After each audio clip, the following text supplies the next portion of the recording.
Alvin, ang sundalo. Credit to the author. 2,944-51. Ang mga pangalan po na nandito ay galing sa mga name generator. Kung meron man pagkakatulad sa mga pangalan ng tao o lugar at pangyayari, ito ay tunay na hindi sinasadya. Isang dalagang manipis ang pananamit ang sumunod sa binata. Bagamat hindi kasing ganda ni Fiona ang babae, hindi siya kahit kaunti ay mas mababa kay Beverly, ang anak na babae ng pinuno ng angkan Gibson. Siya nga. Sa isang sulyap pa lang, nakilala ni Alvin ang binata bilang si Jovan, ang pang-apat na anak ni Filimon, ang gobernador ng lungsod ng Pasig City. Natalo na niya si Jovan noong Southern Heaven Combat. Sandali niyang sinulyapan ang magandang babaeng kasama ni Jovan habang iniisip, mukhang hindi walang batayan ang chismis na si Jovan ay isang babero. Malinaw na ang babaeng ito ay hindi isang tunay na babae mula sa isang mabuting pamilya. Pagpasok pa lang ni Jovan sa restaurant kasama ang magandang babae, hindi nagtagal ay natuklasan niya na ang tila ordinaryong parokyano ng restaurant ay si Alvin. Noong una, naakit ang kanyang atensyon kay Alvin dahil hindi lang siya sinulyapan ni Alvin habang ang lahat ay hayagang nakatitig sa kanya. Doon niya natuklasan si Alvin. Nagliwanag ang kanyang mga mata parang mga bituin sa kalangitan sa gabi nang makita niya si Alvin.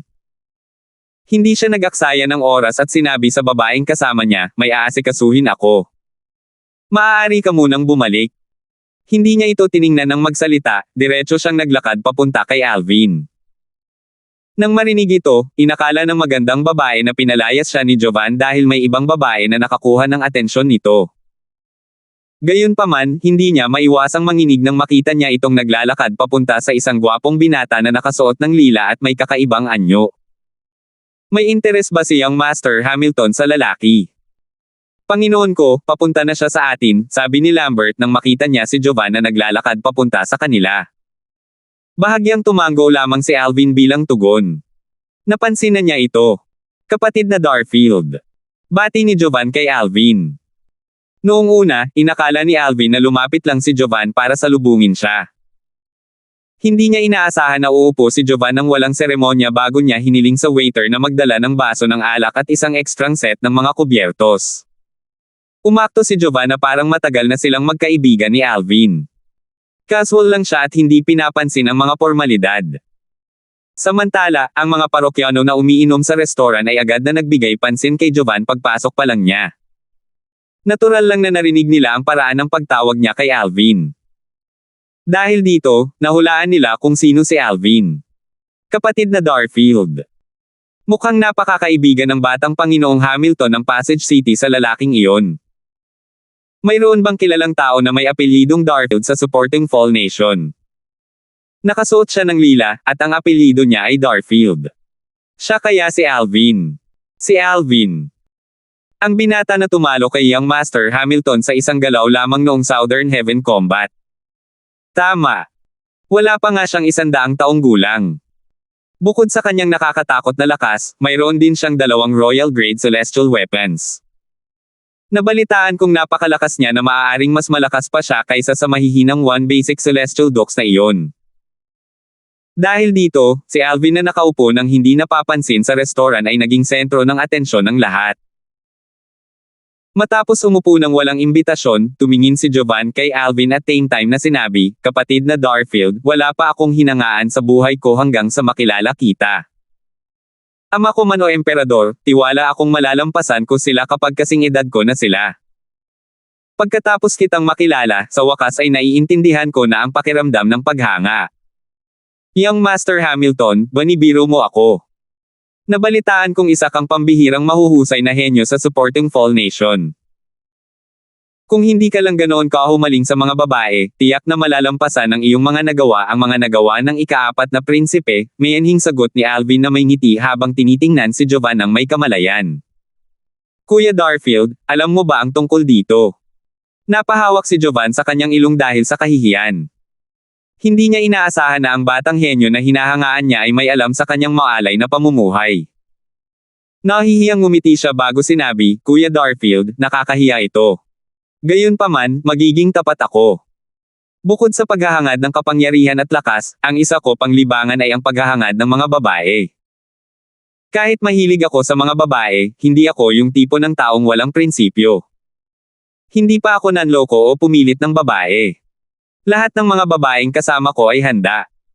Hindi pinagdudahan ni Alvin ang mga salita ni Jovan. Bagamat may kasabihan na ang kalikasan ng isang tao ay mahahayag lamang sa paglipas ng panahon, bilang isang taong nabuhay ng 2 beses, ang kanyang paghatol ay medyo mabuti.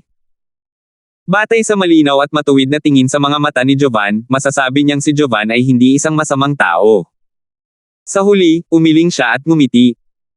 Kung ikaw ang ganoong klaseng tao, sa tingin mo ba ay papayagan kitang umupo rito o makipag-usap sa iyo?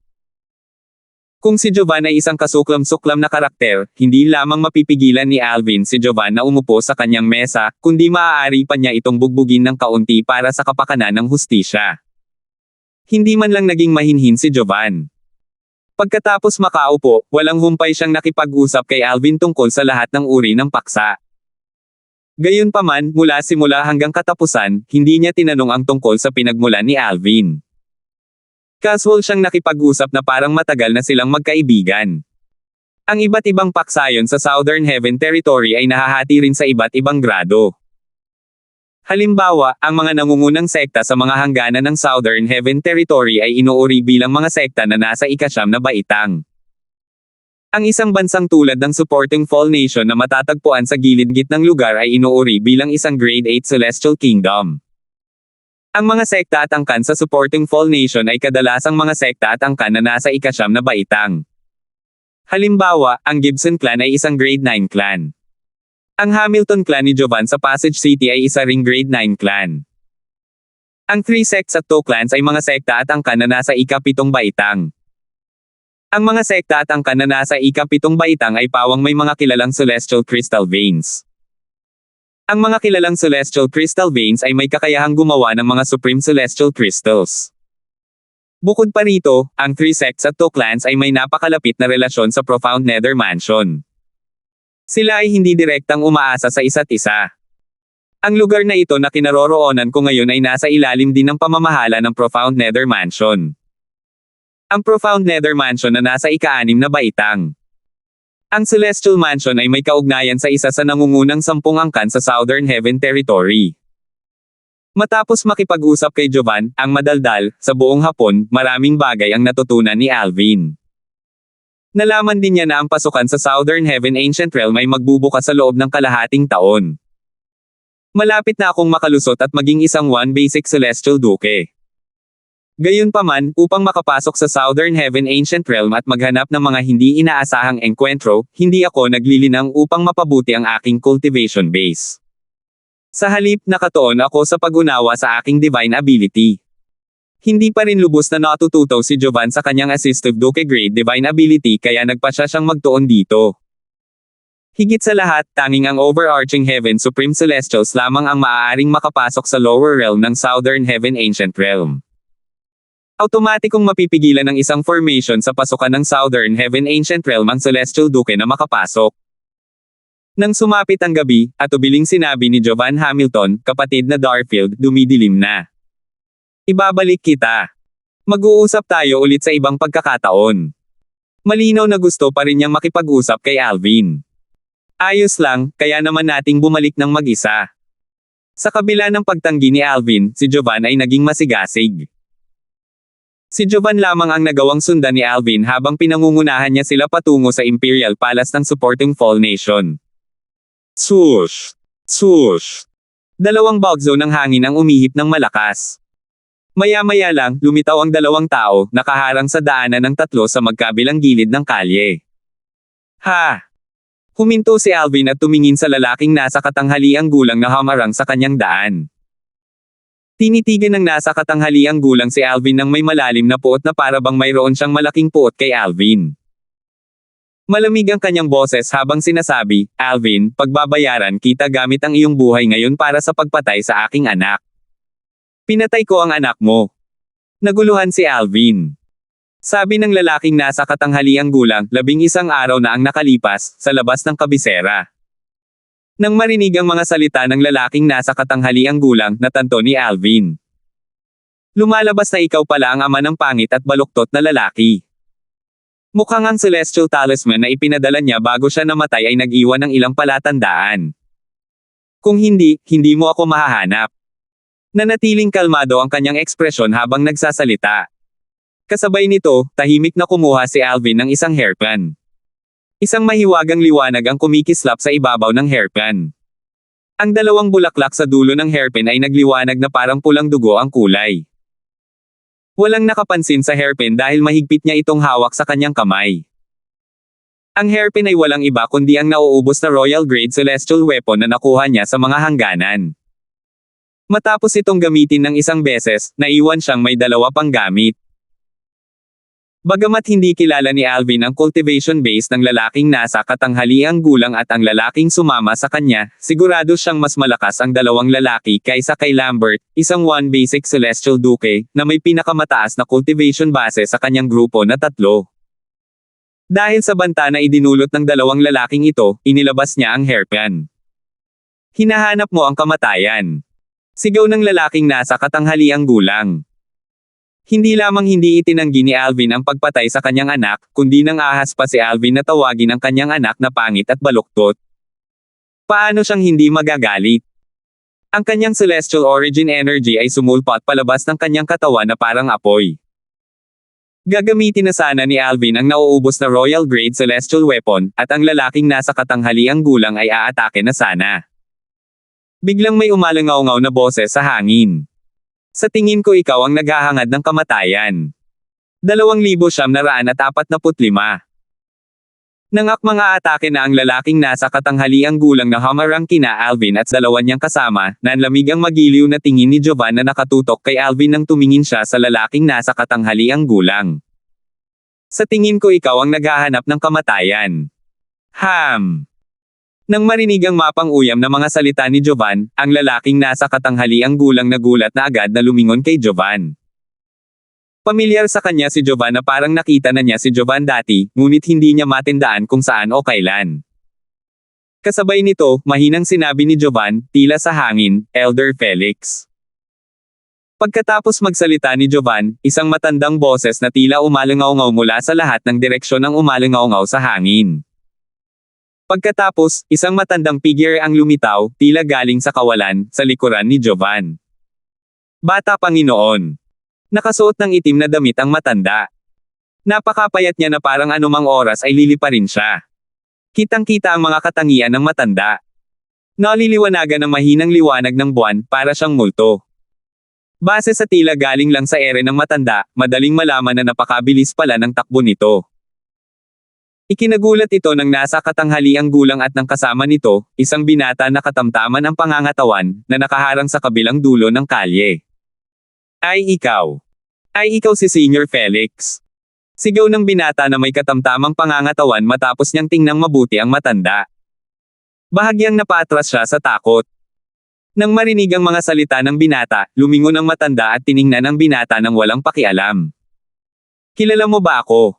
Senior Felix, ang aking Panginoon ay si Torian. Mapait na ngumiti ang binata. Hindi niya inaasahan na makakatagpo niya ang matandang lalaki rito. Ang matandang lalaki ay dating isang cultivator na walang sekta na katulad niya.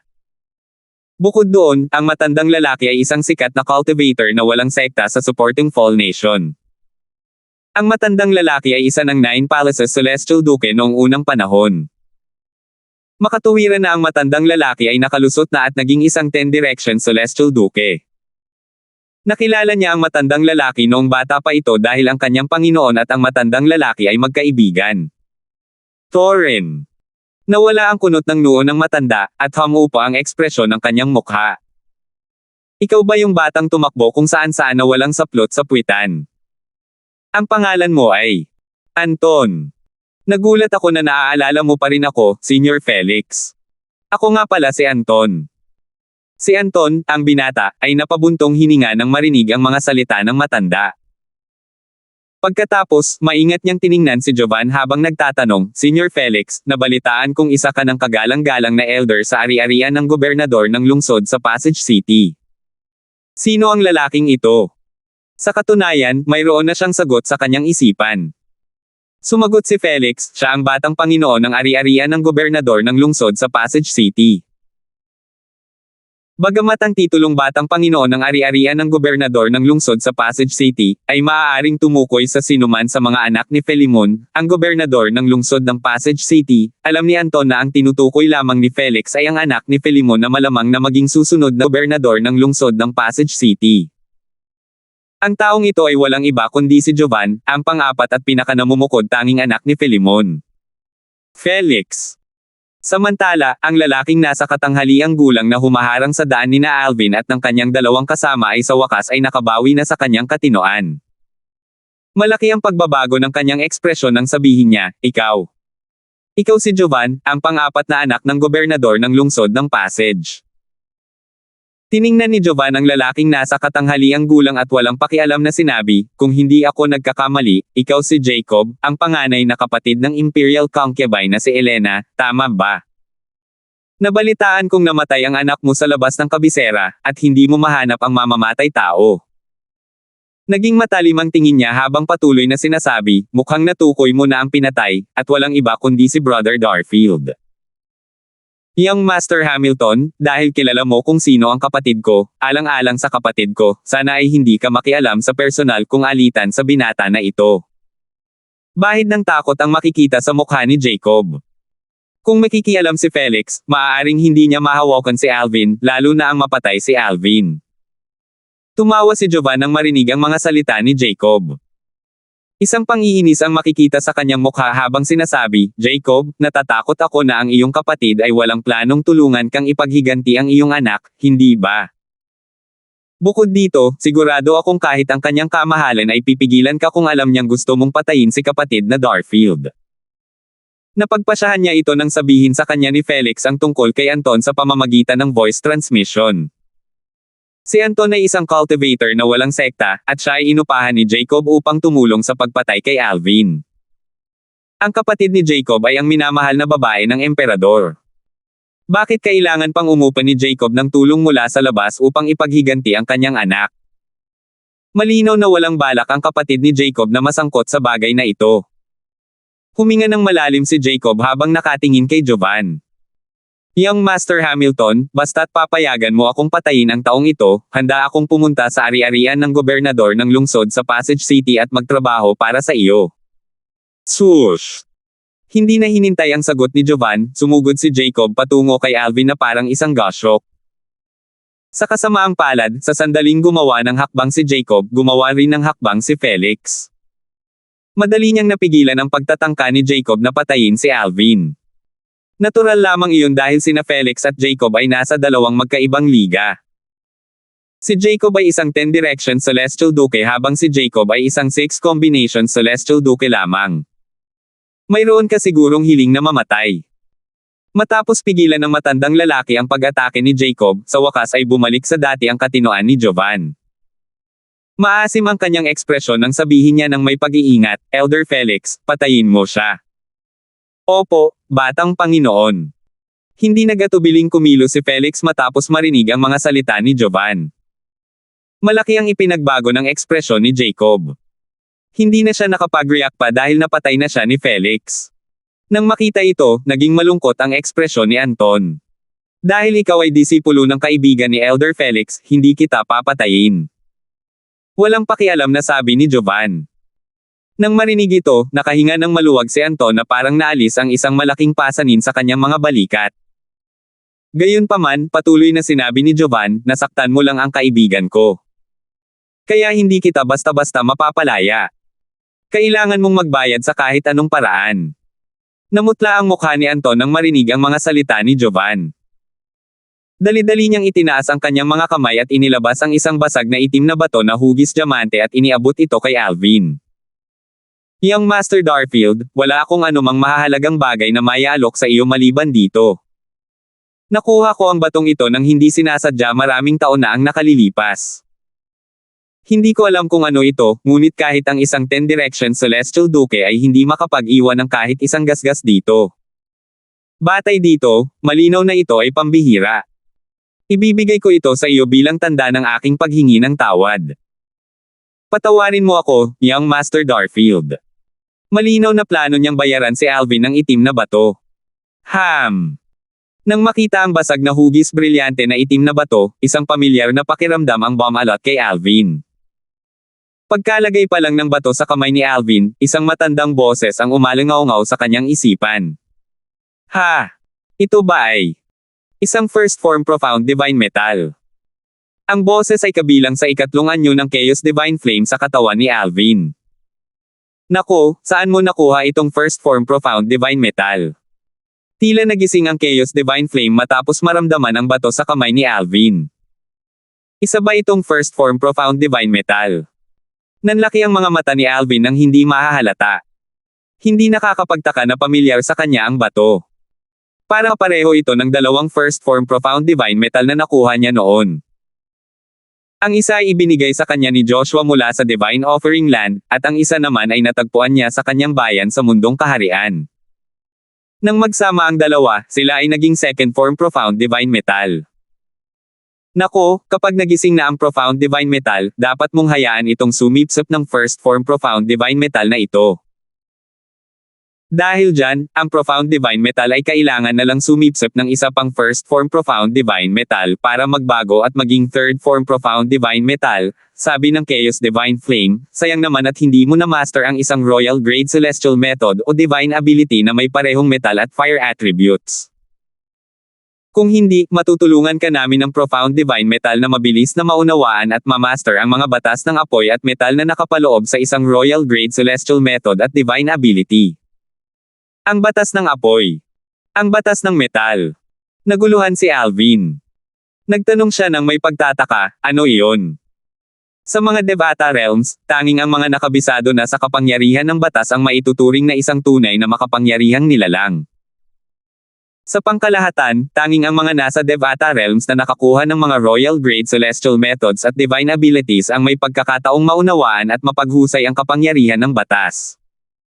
Ito ay dahil ang mga Royal Grade Celestial Methods at Divine Abilities ay naglalaman ng kapangyarihan ng mga batas. Ang mga Royal Grade Celestial Methods at Divine Abilities ay naiiba sa mga Duke Grade Celestial Methods at Divine Abilities at sa mga nasa mas mababang antas. Ang huli ay nangangailangan lamang ng pag-unawa at pagiging dalubhasa dito habang ang una ay nangangailangan ng pag-unawa at pagiging dalubhasa sa kapangyarihan ng batas na nakapaloob din dito. Patuloy na sinabi ng Chaos Divine Flame na nagbukas ng pinto sa isang bagong mundo para kay Alvin, madaling talunin ng isang tao ang isang taong may parehong cultivation base hanggat natututo siya sa kapangyarihan ng batas. Ito rin ang dahilan kung bakit mayroong napakalaking agwat sa pagitan ng Duke Grade Celestial Methods at Divine Abilities at Royal Grade Celestial Methods at Divine Abilities sa Devata Realms. 2,946. Ang kapangyarihan ng batas. Pinalawak ng mga salita ng Chaos Divine Flame ang abot tanaw ni Alvin. Limitado lamang ang kanyang kaalaman sa iba't ibang mababang antas na Celestial Methods at Divine Abilities sa Devata Realms. Wala siyang gaanong alam tungkol sa Celestial Methods at Divine Abilities na higit sa antas ng hari. Tunay na binuksan ng mga salita ng Chaos Divine Flame ang pinto sa isang bagong mundo para sa kanya. Nako, hindi mo pa rin sinasabi sa akin. Saan mo natagpuan itong first form profound divine metal? May nakita ka pa ba sa lugar kung saan mo ito natagpuan? Tanong ng Chaos Divine Flame na pumutol sa iniisip ni Alvin. Nang makabawi si Alvin sa kanyang katinoan, mahinahon niyang tiningnan si Anton habang sinasagot ang Chaos Divine Flame ng may pag-iisip, ibinigay ito sa akin ng taong nakatayo sa harap ko. Ano? Nagulat ang Chaos Divine Flame. Pangungot siya nitong sinabi, bobo ba ang taong ito? Binigyan niya ng profound divine metal. Bagamat walang silbi ang isang first form profound divine metal, magagawa niya itong gawing second form profound divine metal kung hahayaan niya itong sumipsip ng isa pang first form profound divine metal. Ang second form profound divine metal ay maaaring gamitin bilang panlaban sa kaluluwa na celestial weapon. May bahid ng pagkairita ang narinig sa tono nito nang magsalita ito. Tanga talaga ang lalaking ito. Ibinigay pa niya ang isang mahalagang kayamanan tulad ng profound divine metal.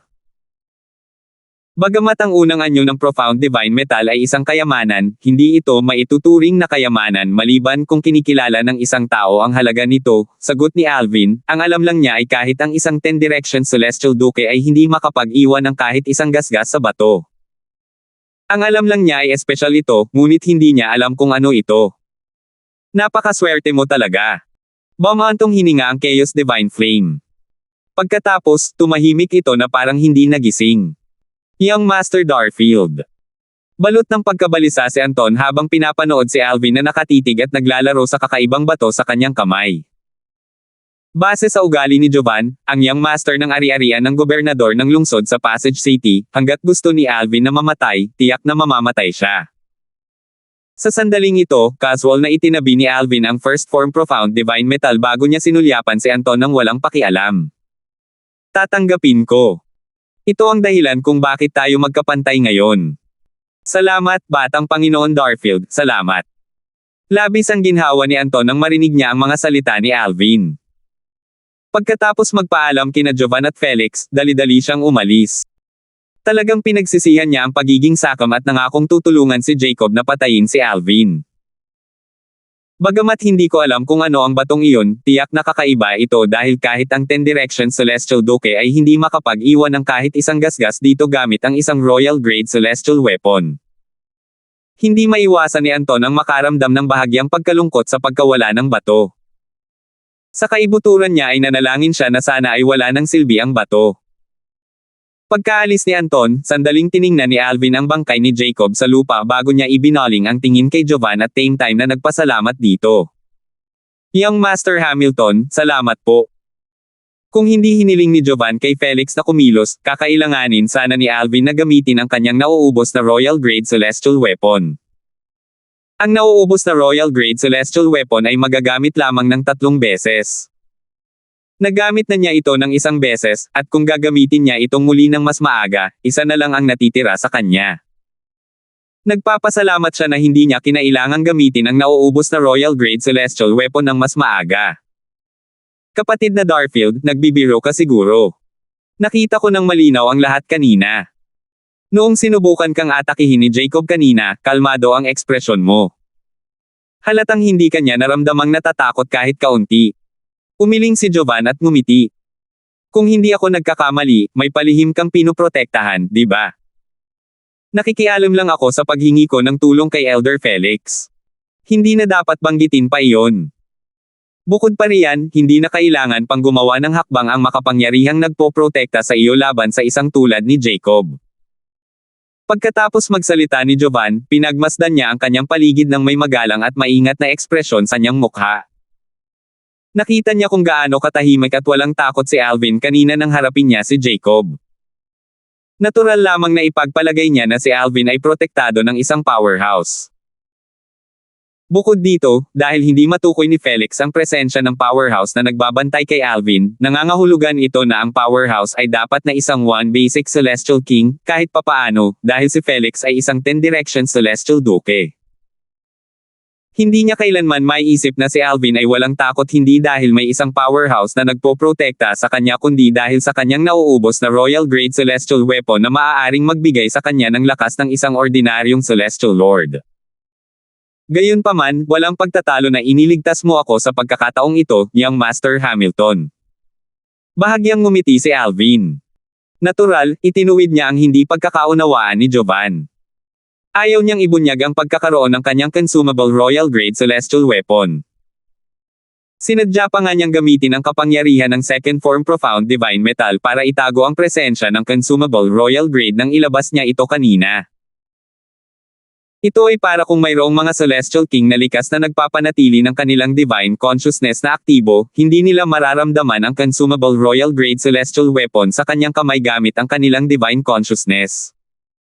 Ang Emperador ng Supporting Fall Nation ay isa sa iilang Celestial King sa Supporting Fall Nation. Magiging problema kung matuklasan ng Emperador ng Supporting Fall Nation ang katotohanan na si Alvin ay nagtataglay ng isang nauubos na Royal Grade Celestial Weapon. Dahil isa siyang Celestial King, ang kanyang divine consciousness ay madaling makakasakop sa kalahati ng kabisera ng Supporting Fall Nation.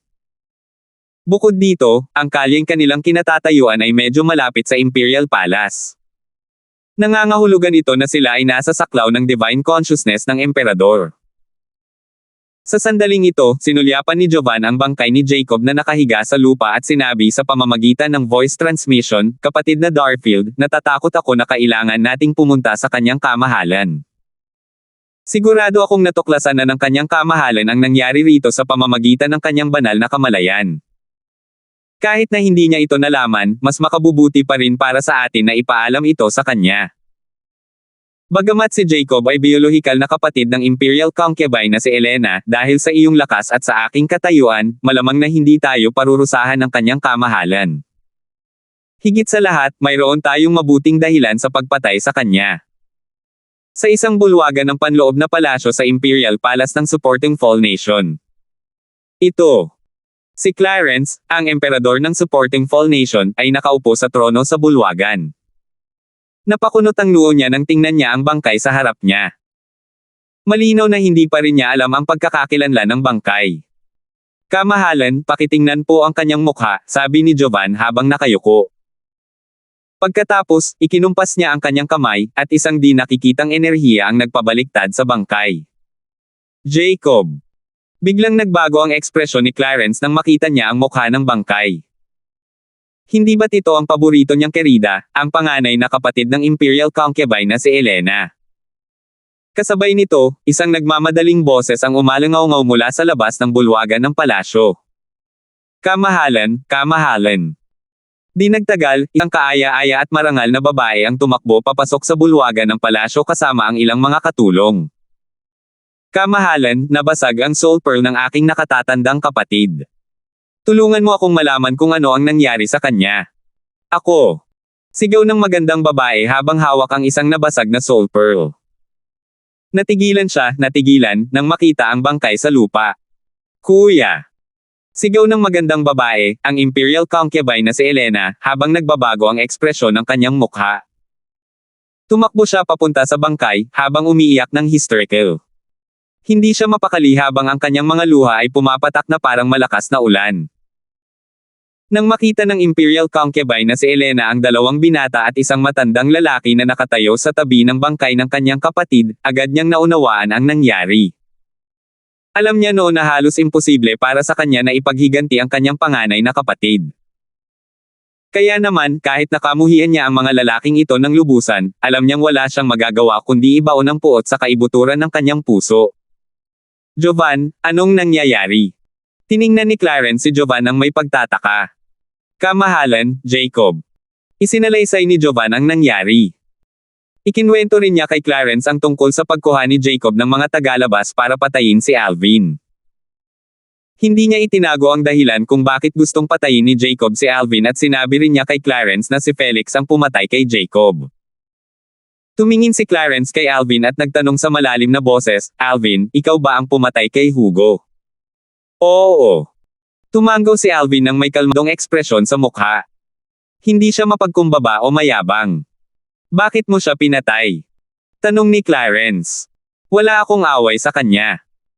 Gayunpaman, sa unang pagkikita pa lang namin, binigyan niya ako ng dalawang pagpipilian, sirain ko ang mukha ko o mamatay." Pagkatapos, mahinahong nagtanong si Alvin, "Ano ang gagawin mo, kamahalan, kung mapipilitin kang pumili sa pagitan ng dalawang opsyong iyon?" "Ang bangag na yan." Agad na mura ni Clarence habang galit na ikinakaway ang manggas niya. "Kamahalan." Kasabay nito, nagpadala si Jovan ng voice transmission kay Clarence. Mas malakas si Hugo kaysa sa One Basic Celestial Duke katabi ni Alvin.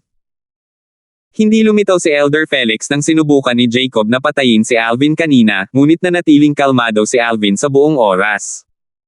Malinaw na hindi siya natatakot. Hindi na siya nagsalita pa pagkatapos sabihin ang mga bagay na ito. Hindi na siya nagpaliwanag pa dahil alam niyang mahuhulaan ni Clarence ang kahulugan sa likod ng kanyang mga salita. Parang may isang taong hari sa langit, kahit papaano, na nagpoprotekta sa kanya. Bukod pa rito, wala pa siya sa 100 taong gulang, pero hindi siya matatalo sa mga mas mahina kaysa sa mga duke sa langit. Dahil sa kanyang talento, tiyak na mag-uunahan ang 3 sekta at 2 angkan para i-recruit siya pagkatapos niyang lumabas mula sa Southern Heaven Ancient Realm. Kahit anong sekta o angkan ang piliin niyang salihan, lubos siyang pahahalagahan. Dahil man sa makapangyarihang nagpoprotekta sa kanya o sa sekta at angkan na sasalihan niya sa hinaharap, hindi sulit na panagutin siya sa pagkamatay ni Hugo at Jacob. Dahil sa mga kaisipang ito, mabilis at determinadong nakapagdesisyon si Clarence. 2,947. Karapat-dapat lang sina Hugo at Jacob.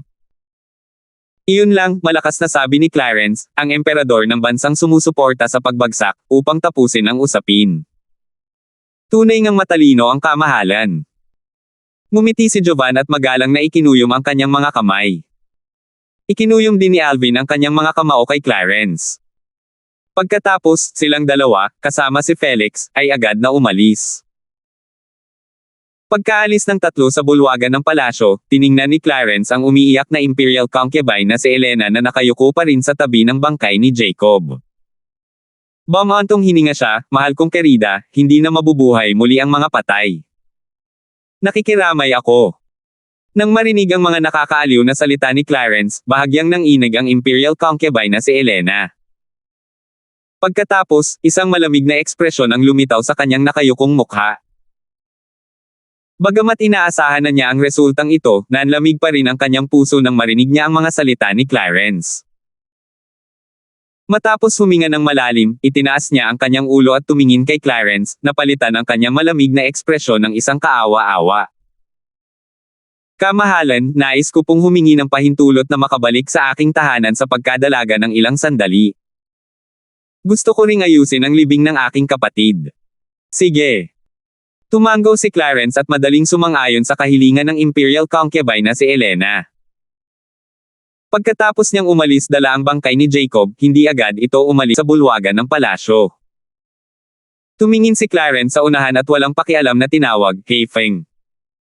Kamahalan. Isang figure ang biglang lumitaw sa harap ni Clarence. Ito ay isang binata na nakasuot ng simpleng itim na roba. Walang ekspresyon ang kanyang mukha, at blanko ang kanyang mga mata na parang isa siyang puppet. Huminga ng malalim si Clarence.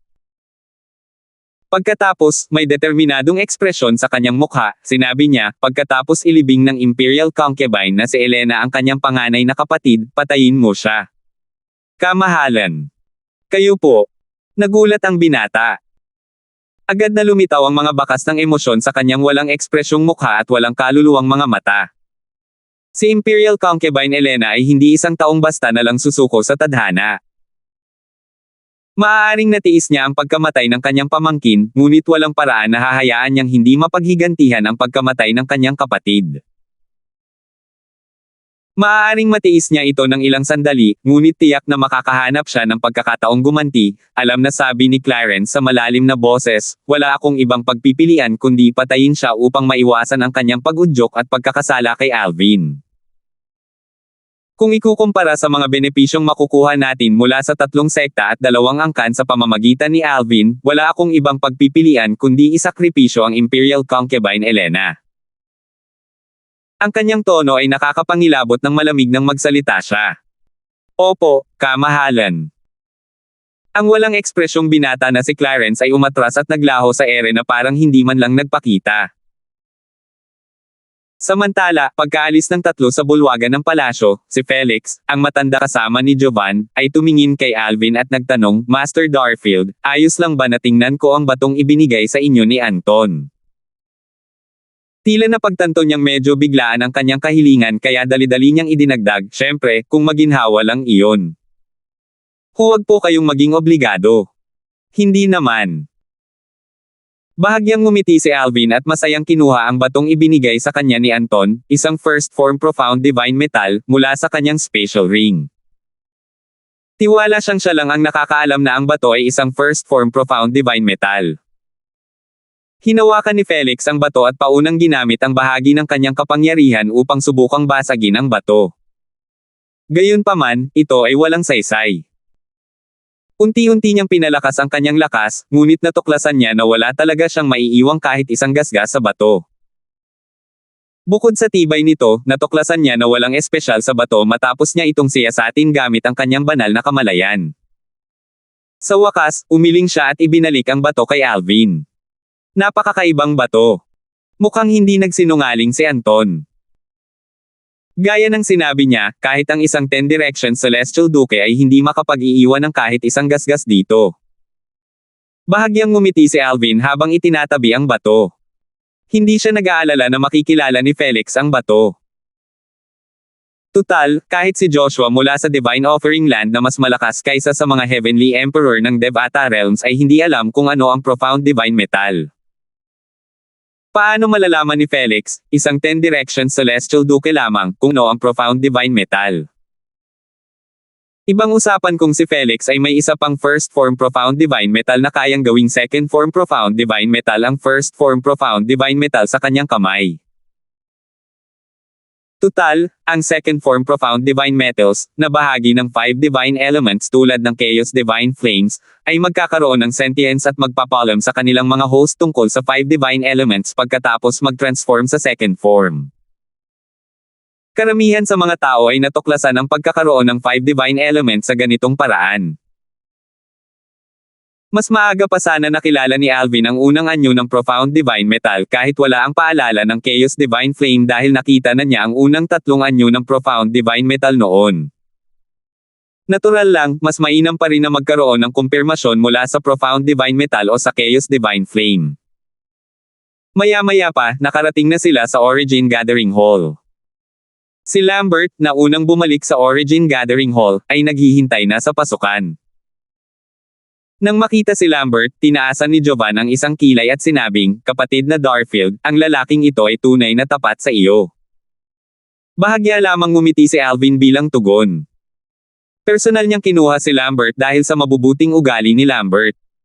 Pagkatapos, magalang niyang sinabi, "Young Master Hamilton, gusto mo bang pumasok at maupo?" Magalang na tinanggihan ni Jovan ang imbitasyon. "Kapatid na Darfield, gumagabi na. Hindi na kita iistorbahin pa. Magkita tayo ulit sa ibang pagkakataon." Pagkatapos magpaalam, umalis siya kasama si Felix. Pumasok si Alvin sa looban ng tuluyan nang mawala sa kanyang paningin ang mga figure ni na Jovan at Felix. Nakasunod si Lambert sa kanya. Pagkatapos umupo ni Alvin sa harap ng isang mesang bato, nagtanong siya, "Lambert, ano ang palagay mo kay Jovan?" Panginoon, bagamat iniisip ng batang Panginoon ang ari-arian ng gobernador ng lungsod sa Passage City na mayroon kang pambihirang pinagmulan at isang makapangyarihang taong nagpoprotekta sa iyo, sa palagay ko ay wala siyang itinatagong motibo. Ang iyong kahusayan ang dahilan kung bakit kanya hinangaan. Same time na sinagot ni Lambert ang tanong ni Alvin. Ang kahusayan ko ang dahilan kung bakit niya ako hinangaan. Tumingin si Alvin kay Lambert at sinabing, "Lambert, ang galing mo talaga magsalita. Sa anumang kaso, gaya ng sinabi mo, sa palagay ko ay wala rin siyang itinatagong motibo." Lumapit siya sa akin dahil malamang ay pakiramdam niya ay magkapareho kami. Si Alvin ay nabuhay ng 2 buhay, kung tutuusin, at nakakilala na ng maraming tao. Batay sa karanasan, alam niyang si Jovan ay isang taong karapat-dapat sa kanyang pagkakaibigan. Gayunpaman, may lihim man o wala, hindi makatutuhanang isipin na si Jovan ay walang makasariling intensyon. Batay sa kung gaano katahimik na hinarap ni Jovan ang mga bagay-bagay kanina, malinaw na si Jovan ay hindi isang simpleng tao. Bilang ang pinakamakapangyarihang tao sa mga mas mahihina kaysa sa mga hari ng langit, at ang pinakanamumukod tanging anak ni Philemon, ang gobernador ng lungsod ng Passage City, paano magiging isang simpleng tao si Jovan? Gayunpaman, masasabi niyang si Jovan ay walang masamang intensyon at tunay na gustong makipagkaibigan dito.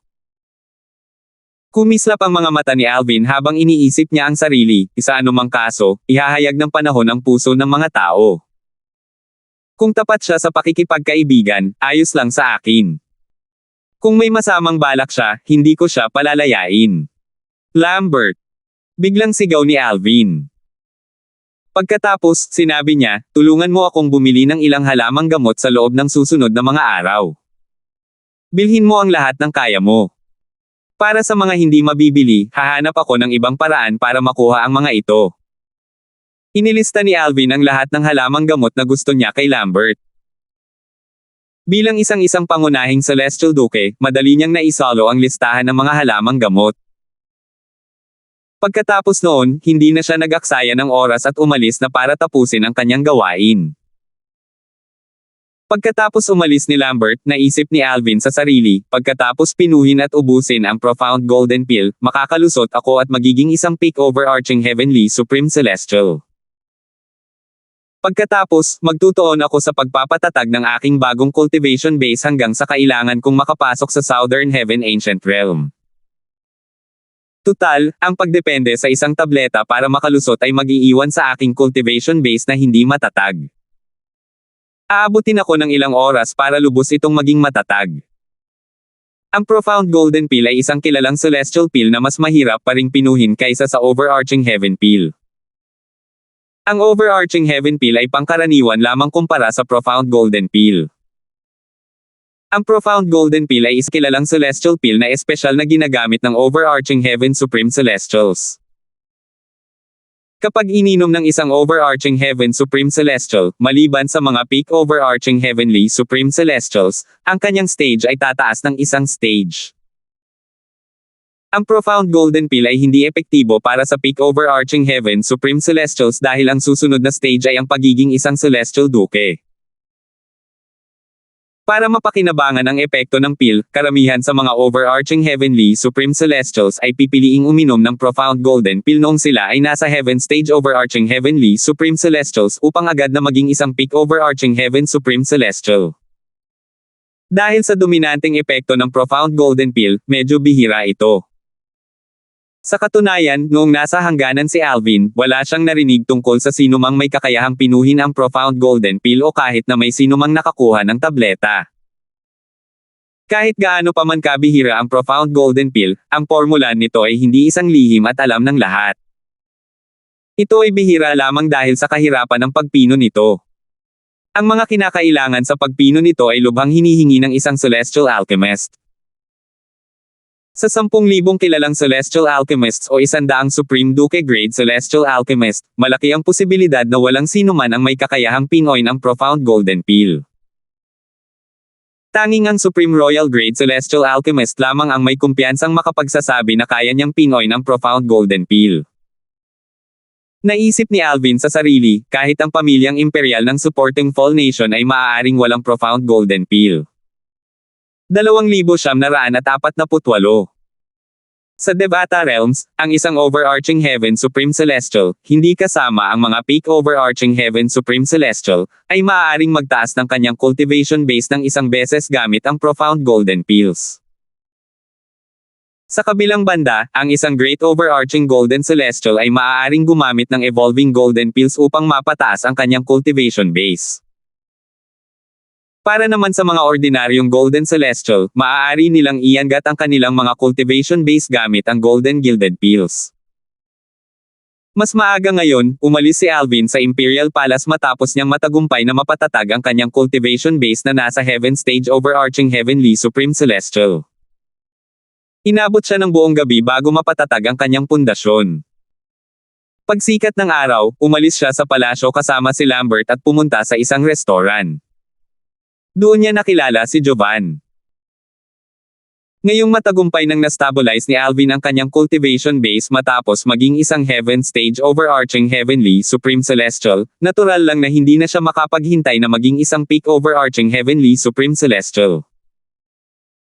Sa isa na namang tagumpay, magiging sapat na ang kanyang lakas para makaligtas sa Southern Heaven Ancient Realm na magbubukas sa loob ng kalahating taon. Tutal, may mga bali-balita na ang Southern Heaven Ancient Realm ay puno ng panganib. Sa 10 taong pumasok sa lugar na iyon, malamang na kahit kalahati ay hindi makakaalis ng buhay. Ang mga Celestial Duke at ang mga mas malalakas ay hindi makakapasok sa mas mababang kaharian ng Southern Heavenly Ancient Realm. Bukod dito, sinasabing kung ang isang peak Overarching Heavenly Supreme Celestial ay nagkaroon ng breakthrough at maging isang one basic Celestial Duke pagkatapos makapasok sa kaharian, siya ay agad na ipapadala palabas. Nangangahulugan ito na hindi ko magagamit ang aking consumable Royal Grade Celestial Weapon kung gusto kong magpatuloy sa pananatili doon. Dahil dito, nagpasya si Alvin na umasa sa Profound Golden Pill upang mapabuti ang kanyang cultivation base bago siya pumasok sa Southern Heaven Ancient Realm. Malamang na wala ni isa sa 10,000 kilalang celestial alchemists ang nakapagpino ng profound golden pill. Gayunpaman, 70% na sigurado si Alvin na matagumpay niyang mapino ang pill dahil tiwala siya sa kanyang kakayahan bilang isang kilalang celestial alchemist at bilang ikatlong anyo ng profound divine metal. Dati, salamat sa alaala ng Rebirth Martial Emperor na ginamit ng profound divine metal para tulungan siya, ang kanyang talento at kaalaman sa alchemy ay lubos na bumuti. Sa kasalukuyan, kahit ang isang ordinaryong Supreme Duke Grade Celestial Alchemist ay maaaring hindi kasing husay niya. Dati, natalo pa niya ang isang Supreme Duke Grade Celestial Alchemist mula sa Profound Heaven Celestial Sect noong Alchemy Conference na ginanap sa 6 Southeastern Regions. Sa kalagitnaan ng gabi, tahimik na nakaupo si Alvin sa kanyang silid. Isang kaldero ng tableta ang nasa harap niya. Ito ang kilalang celestial pill cauldron na matagal na niyang ginagamit sa pagpino ng mga tableta. Matagal na akong hindi nagpipino ng mga table task kaya medyo kinakalawang na ang aking mga kasanayan. Kinailangan ni Alvin na maging pamilyar muli sa mga refined pills dahil matagal na rin mula noong huli siyang nagpino ng mga table tasks. Normal lang na hamina ang kasanayan ng isang tao nang walang sapat na pagsasanay. Gayunpaman, dahil sa talento at kaalaman ni Alvin, ilang oras lang ang itinagal niya para maging mahusay muli. Sa sandaling ito, si Lambert na kara-rating lang mula sa pag-aasikaso kay Alvin ay sumigaw, "Panginoon ko, marami sa malalaking tindahan ng gamot ay sarado na. Kaya, kakaunti lang ang mga halamang gamot na nabili ko. Babalik ako para tingnan ang mga malalaking tindahan bukas." Dahil gabi na nang lumabas siya, hindi niya nabili ang karamihan sa mga halamang gamot sa listahan kahit na hinanap na niya ang lahat ng dako sa kabisera ng supporting Fall Nation. Kinabukasan, lumabas muli si Lambert at hindi bumalik hanggang dumilim. "Panginoon ko, may 2 halamang gamot na hindi ko mahanap. Ito ay ang Profound Spirit Flower at ang Golden Nematode." Iniabot ni Lambert ang mga halamang gamot na nabili niya kay Alvin bago nagpatuloy sa pagsasalita. Sinabi ng taong namamahala sa malalaking tindahan ng gamot na ang Profound Spirit Flower at Golden Nematode ay napakabihirang mga halamang gamot at kahit ang pamilyang imperial ay maaaring wala nito. "Sige." Tumango si Alvin. Ito ay nasa loob ng kanyang inaasahan. "Panginoon ko, itong mga halamang gamot na binili ninyo. Mukhang mga sangkap ito para sa Profound Golden Pill." Noong una, hindi alam ni Lambert kung bakit gusto ni Alvin ang mga halamang gamot. Hindi siya isang celestial alchemist at hindi rin pamilyar sa mahalamang gamot. Gayunpaman, habang namimili siya ng mga halamang gamot ngayon, tinanong siya ng iba't ibang tindero kung pipinuhin niya ang Profound Golden Pill nang magtanong siya tungkol sa Profound Spirit Flower at Golden Nematode. Gayunpaman, alam niya kung ano ang Profound Golden Pill. Alam niyang ito ay isang kilalang celestial pill na makakatulong sa isang heaven stage overarching heavenly supreme celestial na maging isang peak overarching heavenly supreme celestial kaagad. Ang tableta ay malawakang itinuturing din bilang isa sa mga pinakamahusay na kilalang celestial pills. Alam niyang ang tableta ay itinuturing na may ganitong paggalang hindi lamang dahil sa mahimalang epekto nito sa medisina kundi pati na rin dahil sa pagiging pambihira nito at sa mahirap na proseso ng pagpipino. "Oo." Tumango si Alvin. "Panginoon, kahit hindi ako isang celestial alchemist, narinig ko rin ang tungkol sa Profound Golden Pill. Ang Profound Golden Pill ay sinasabing ang pinakamahirap na Pinoy na prominenteng celestial pill. Kahit isa sa 10,000 prominenteng celestial alchemists o 100 Supreme Duke Grade Celestial Alchemists ay hindi kayang pinoy nito." Nanlaki ang mga mata ni Lambert habang nakatingin kay Alvin at patuloy na sinabi, "Tanging ang Supreme Royal Grade Celestial Alchemists lamang ang may kumpiyansang makapagsasabi na 100% silang sigurado na matagumpay nilang mapipino ang Profound Golden Pill." Di nagtagal, nagliwanag ang mga mata ni Lambert habang nagtatanong ng may pagkamangha, "Panginoon ko, ikaw, may kilala ka bang isang Supreme Royal Grade Celestial Alchemist na kayang pinuhin ang mga tableta para sa iyo?" Natural lang na ganito ang conclusion niya dahil inakala niyang hindi isang celestial alchemist si Alvin ngunit may kumpiyansa siyang makukuha ang Profound Golden Pill. Sa pagkalito ni Lambert, umiling si Alvin at sinabing, "Hindi." Pagkatapos, nagpatuloy siya sa pagsasalita, "Plano kong pinuhin ang mga table task ng mag-isa. Nakalimutan kong sabihin sa iyo na isa rin akong celestial alchemist. Nang marinig ang mga salita ni Alvin, muling lumiwanag ang mga mata ni Lambert. Kahit kaunting takot ay makikita sa kanyang mga mata habang nakatingin kay Alvin na parang nakatingin sa isang halimaw. Panginoon ko, ikaw. Huwag mong sabihin sa akin na ikaw ay isang Supreme Royal Grade Celestial Alchemist. Siyempre hindi. Nagkibit-balikat si Alvin at sinabing, isa lamang akong kilalang Celestial Alchemist. Isang kilalang Celestial Alchemist. Naguluhan si Lambert. Tunay siyang namangha na hindi lamang si Alvin ay napakalakas, kundi si Alvin ay isa ring kilalang Celestial Alchemist sa murang edad. Gayunpaman, hindi pa rin niya inaakalang kaya ni Alvin na matagumpay na pinuhin ang Profound Golden Pill. Nang makabawi siya ng katinoan, sinabi niya ng may mapang uyam ng ngiti sa kanyang mukha, Panginoon, kung ikaw ay isang kilalang Celestial Alchemist, malaki ang posibilidad na mabibigo kang pinuhin ang Profound Golden Pill kahit na makuha mo ang lahat ng mga halamang gamot. Bakit hindi ka pumunta sa Emperor ng Supporting Fall Nation at tanungin kung may kilala ba siyang Supreme Royal Grade Celestial Alchemist? Sa alchemy, ang talento, kaalaman, at kasanayan ay hindi ang lahat. Kailangan ding magkaroon ng sapat na karanasan. Si Alvin ay wala pa sa 100 taong gulang. Kahit na siya ay lubos na may talento, paano niya mapipino ang isang tableta na hindi kayang pinino ng 10,000 kilalang Celestial Alchemist? Hindi na kailangan yan. Umiling si Alvin. Kahit na humingi ako ng tulong sa Emperor ng Supporting Fall Nation, ang Profound Spirit Flower at ang Golden Nemetode lang ang hihingin ko. Ang Profound Spirit Flower at Golden Nemetode ay parehong napakabihirang mga halamang gamot, at sila rin ang dalawa sa mga pangunahing sangkap upang pinuhin ang Profound Golden Pill. Ang pangalan ng tableta ay hinango sa mga pangalan ng dalawang halamang gamot. Isang plano ang lumitaw sa isipan ni Alvin habang nagmumuni-muni siya sa loob. Bukas, hihingi ako ng pagkakataong makausap ang emperador ng Supporting Fall Nation at titingnan kung mayroon siyang Profound Spirit Flower at Golden Nemetodes. Kung ayaw niyang ibigay ang mga ito sa akin, mag-aalok ako na bilhin ito gamit ang Celestial Stones. Sa kabila ng kanyang iniisip, medyo sigurado siyang hindi siya tatanggihan ng emperador ng Supporting Fall Nation kung tunay na pagmamayari ng emperador ang dalawang halamang gamot. Natural lang, may maliit na posibilidad na ibibigay lamang sa kanya ng emperador ang dalawang halamang gamot kapalit ng Celestial Stones. Kaya personal mo itong pipinuhin, Panginoon ko.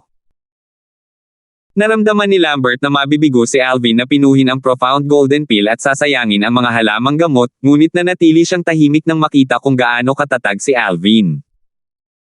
Biglang lumitaw sa kanyang isipan ang isang nakakabaliw na ideya.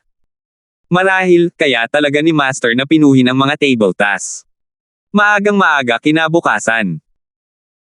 Lumabas si Alvin ng kanyang silid at naupo sa patio ng ilang sandali bago niya tuluyang hinanap ang emperador ng Supporting Fall Nation. Nagkataon, pagkarating ni Alvin sa labas ng palasyo kung saan nakatira si Clarence, ang emperador ng bansang sumusuporta sa pagbagsak, nakita niya si Clarence na naglalakad palabas kasama ang 4 na beteng na nakapalibot sa kanya. Kamahalan. Bati ni Alvin kay Clarence at ikinuyom ang mga kamao papunta sa kanya. Alvin. Bahagyang nagulat si Clarence nang makita si Alvin. Nandito ka ba para makipagkita sa akin? Oo. Tumanggaw si Alvin. Anong problema? Tanong ni Clarence nang nakangiti. Pumupuste siya kay Alvin para sa maraming benepisyo kaya natural lang na maging palakaibigan siya kay Alvin. Kamahalan, may tanong ako, mayroon bang mga bulaklak na espiritu ng malalim at gininto ang nemetode sa palasyo? Kung mayroon kayo ng mga iyon, handa akong bilhin ang mga iyon mula sa inyo gamit ang mga batong celestial, walang paligoy-ligoy na sagot ni Alvin. Ang malalim na bulaklak ng espiritu. Ang gininto ang nemetode. Kumislap ang mga mata ni Clarence.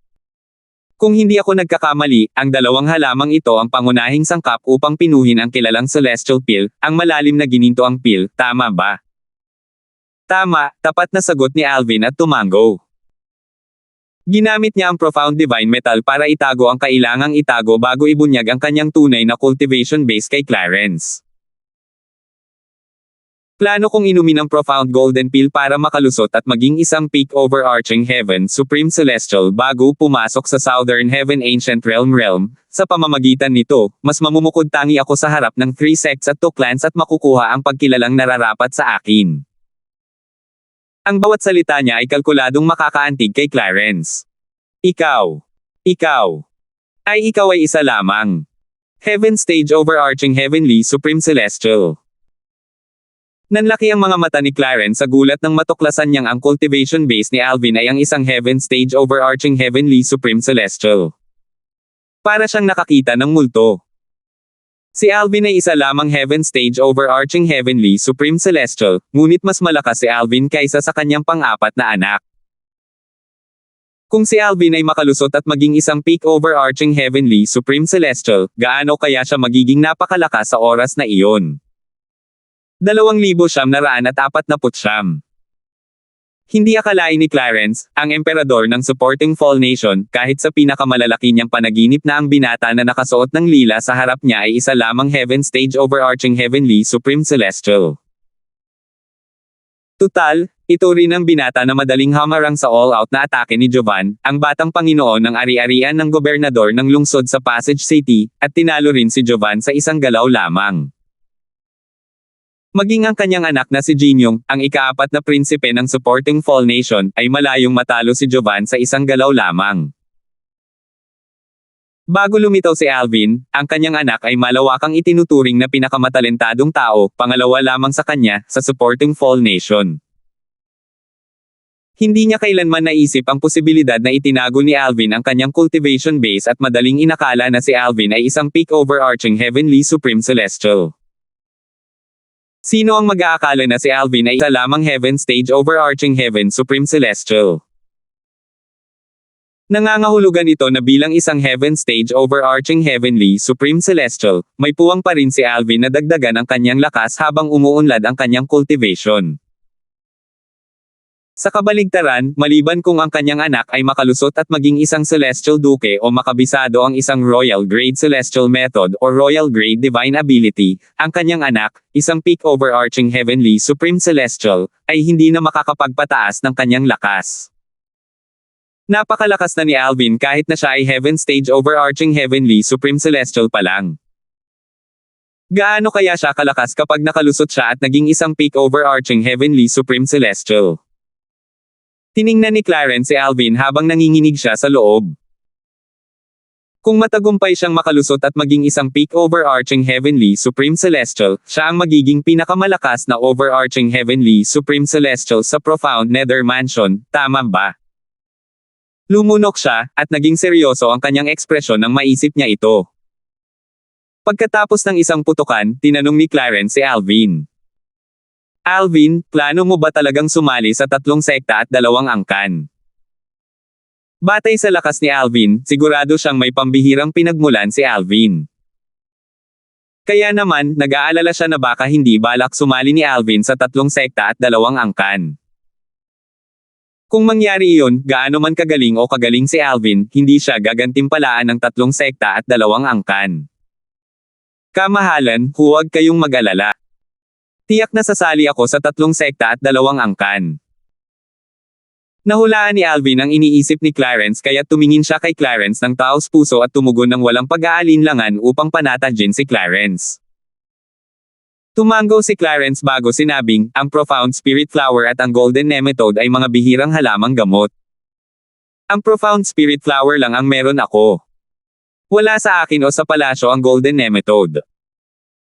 Habang nagsasalita siya, itinaas niya ang kanyang kamay, at isang bulaklak ang lumitaw mula sa manipis na hangin sa kanyang kamay. Ang bulaklak ay may siyam na talulot at kumikinang sa mahinang liwanag. Kahit na matagal nang napitis ang bulaklak, wala itong ipinakitang senyales ng pagkalanta. Kakaiba pa rin ang sariwa nito. Iniabot ni Clarence ang profound spirit flower kay Alvin habang sinasabing, nagkataon lang na natagpuan ko ang bulaklak na ito ilang taon na ang nakalilipas. Dahil gusto mo ito, ibibigay ko ito sa iyo. Gayunpaman, nakahanap ka na ba ng celestial alchemist na maaaring magpino ng profound golden pill para sa iyo? Salamat po, kamahalan. May utang po ako sa inyo. Kinuha ni Alvin ang Profound Spirit Flower ng walang pag-aalinlangan. Kamahalan, hindi ninyo kailangang mag-alala tungkol sa paghahanap ko ng isang Celestial Alchemist para pinuhin ang Profound Golden Peel. Nanlaki ang mga mata ni Clarence. Bagamat naihanda na niya ang sarili para dito, gulat pa rin siya. Kahit na makahanap siya ng isang Celestial Alchemist na may kakayahang pinuhin ang Profound Golden Peel, kinailangan pa rin niyang gumastos ng malaking halaga para mabayaran ang Celestial Alchemist para tulungan siyang pinuhin ang Profound Golden Peel. Nang makabawi siya ng katinoan, sinabi niya, sa dalawang pangunahing sakap para pinuhin ang Profound Golden Peel, ang Golden Nemetode ay mas bihira pa kaysa sa Profound Spirit Flower. Uutusan ko ang aking mga tauhan na bigyang pansin ang anumang impormasyon tungkol sa Golden Nemetode.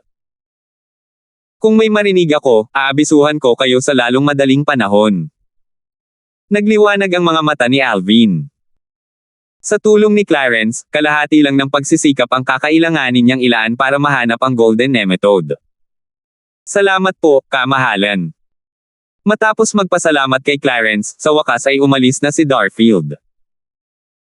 Pagkatapos bumalik sa Origin Gathering Hall, gumamit si Alvin ng isang Communication Celestial Talisman para magpadala ng mensahe kay Jovan. Ang Communication Celestial Talisman na ginamit ni Alvin ay isang medyo mataas na uri ng Communication Celestial Talisman sa Devata Realms. Kailangang mag-iwan ng marka ng kaluluwa sa anting-anting upang maipadala ito. Sa teorya, walang sinuman, kahit isang Celestial Emperor, ang makakaharang dito.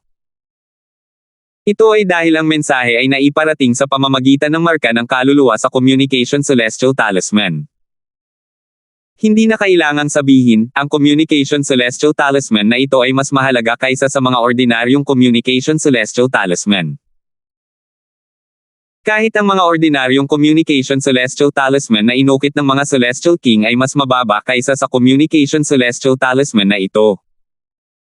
Nakuha ni Alvin ang Communication Celestial Talisman na ito mula sa pamilyang imperial ng Supporting Fall Nation matapos siyang manalo ng pwesto upang makapasok sa Southern Heaven Ancient Realm.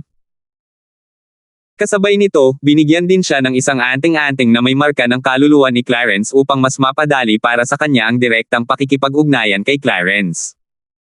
Natural lang, hindi lahat ng nanalo ng pwesto para makapasok sa Southern Heaven Ancient Realm ay nakatanggap ng ganitong espesyal na pagtrato. Sinabihan si Alvin na bukod kay Jinyong, tanging sina Jovan, Henry, at siya lamang ang nakatanggap ng Communication Celestial Talisman na ito. Kahit ang misteryosong babae, isang cultivator na walang sekta, na nagtataglay ng Royal Grade Celestial Weapon ay hindi nakatanggap ng ganitong espesyal na pagtrato. Gayunpaman, tila hindi ito kailangan ng babae. Nabalitaan ni Alvin mula kay Jovan na ang matandang babaeng kasama ng misteryosong babae ay isang one basic Celestial King at isa ring cultivator na walang sekta. Ang misteryosong babae ay lumahok sa Southern Heaven Combat upang manalo ng pwesto sa Southern Heaven Ancient Realm upang makasali siya sa isa sa 3 sects and 2 clans. Ayon kay Jovan, lahat ng ito ay isinalaysay ni Clarence sa kanyang amang si Philemon, ang gobernador ng lungsod ng Passage. Sa bansang sumusuporta sa pagbagsak, si Philemon ay itinuturing na isang lalaking may mataas na kakayahan. Hindi kalabisan na tawagin siyang kanang kamay ng emperador ng bansang sumusuporta sa pagbagsak. Matagal na panahon na ang lumipas mula nang ipadala ni Alvin ang Communication Celestial Talisman, ngunit wala pa rin siyang natatanggap na tugon. Napaisip siya ng malakas, bahagyang naguguluhan, nagkamali ba ako? Hindi ko ba ito nagamit ng tama? Ito ang unang beses na ginamit niya ang Communication Celestial Talisman na ito. Ayon sa taong nagbigay sa akin itong Communication Celestial Talisman para sa emperador ng Supporting Fall Nation, ang bilis ng Communication Celestial Talisman na ito ay napakabilis. Dapat ay matagal na itong natanggap ni Jovan. Pinag-iisipan pa rin ni Alvin ang bagay na ito nang marinig niya ang boses ni Jovan mula sa labas ng patio. Kapatid na Darfield. Pagkahatid pa lang ni Lambert kay Jovan papunta kay Alvin, nagtanong si Alvin nang may pagtataka, bakit ka nga pala pumunta rito? Pwede ka naman sanang magpadala ng mensahe sa akin, di ba? Nang marinig ang mga salita ni Alvin, napanganga si Jovan. Kapatid na Darfield, hindi mo ba alam kung gaano kahalaga ang ganitong uri ng communication celestial talisman? 3 lang ang ibinigay sa akin ng aking ama. Maliban sa aking pang-5 kapatid at sa akin, tig-iisa lang ang ibinigay sa aking iba pang mga kapatid. Ibinigay sa iyo ng kanyang kamahalan ang communication celestial talisman na ito para makahingi ka ng tulong kung ikaw ay nasa panganib. Tulong. Ganun ba talaga kabilas ang communication celestial talisman na ito? Nagulat si Alvin. Bagamat sinabihan siyang magagamit ang communication celestial talisman na may marka ng kaluluwa ni Clarence kung siya ay nasa panganib, hindi niya inakalang mapapalam ng anting-anting si Clarence sa tamang oras. Dahil dito, hindi na niya ginamit ang anting-anting ng tangkain siyang patayin ni na Jacob at Anton, isang cultivator na walang sekta na kinuha ni Jacob. Una sa lahat, natatakot siyang alertuhan si Jacob kung ipapadala niya ang celestial talisman. Magagalit lamang iyon kay Jacob at mas maaga siyang aatake. Sa oras na iyon, maaaring wala na siyang oras para gamitin ang consumable royal grade celestial weapon. Pangalawa, hindi niya masyadong pinagkakatiwalaan ang kakayahan ng communication celestial talisman. Tutal, mas maaasahan ang consumable royal grade celestial weapon. Siyempre naman. Sagot ni Jovan, sa sandaling gamitin mo ang communication celestial talisman, ang may-ari ng soul mark, agad mong matatanggap ang mensahe. Napakahalaga ng ganitong uri ng communication celestial talisman. Sa black market sa supporting Fall Nation, ibinebenta ito sa halagang 100 prominenteng celestial crystals. Madalas ay mataas ang demand, pero kaunti lang ang supply. Isang malungkot na ekspresyon ang makikita sa kanyang mukha habang nakatingin kay Alvin. Kapatid na Darfield, kung kailangan mo akong makausap sa hinaharap, pwede mo na lang ipadala si Guanlin para hanapin ako. Hindi mo na kailangang gamitin ang communication celestial talisman na ito. Ano? Ang communication celestial talisman na ito ay ibinebenta sa halagang 100 prominenteng celestial crystals bawat isa. Natulala sina Alvin at Lambert nang marinig nila ang mga salita ni Jovan. Hindi nila inaasahan na ang communication celestial talisman ay magiging ganito kahalaga. Ang 100 kilalang celestial crystals ay katumbas ng 10,000 katamtamang celestial crystals. Ang celestial crystal vein na kontrolado ng Imperial Family ng supporting Fall Nation ay isa lamang katamtamang celestial crystal vein. Kadalasan ay katamtamang celestial crystals ang nalilikha nito, at ang mga kilalang celestial crystals na lumitaw ay kawawang kakaunti.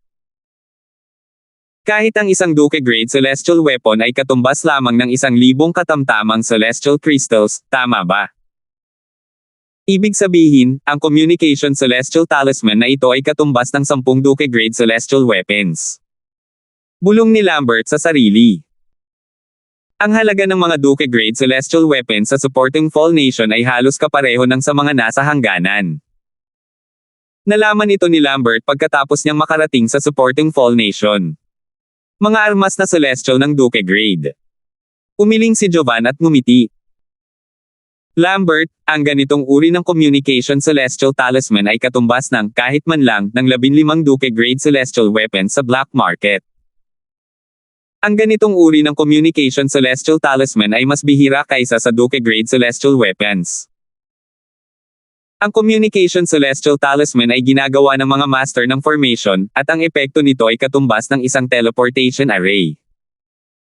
Sa pagkakaalam ko, tanging ang mga formation master sa antas ng Royal Grade Celestial Alchemists at Celestial Weapon Craftsmen ang nakakagawa ng ganitong communication celestial talisman. Ang mga formation master ay parehong mahusay sa pagpino ng mga tableta at pagpapanday ng mga armas dahil kailangan nilang malaman ang mga sekreto ng mga formation na nakapaloob sa mga high-grade na celestial weapons at celestial pills. 2,950. Natural lang, hindi masasabing tanging mga formation master lang ang nakakagawa ng ganitong communication talisman.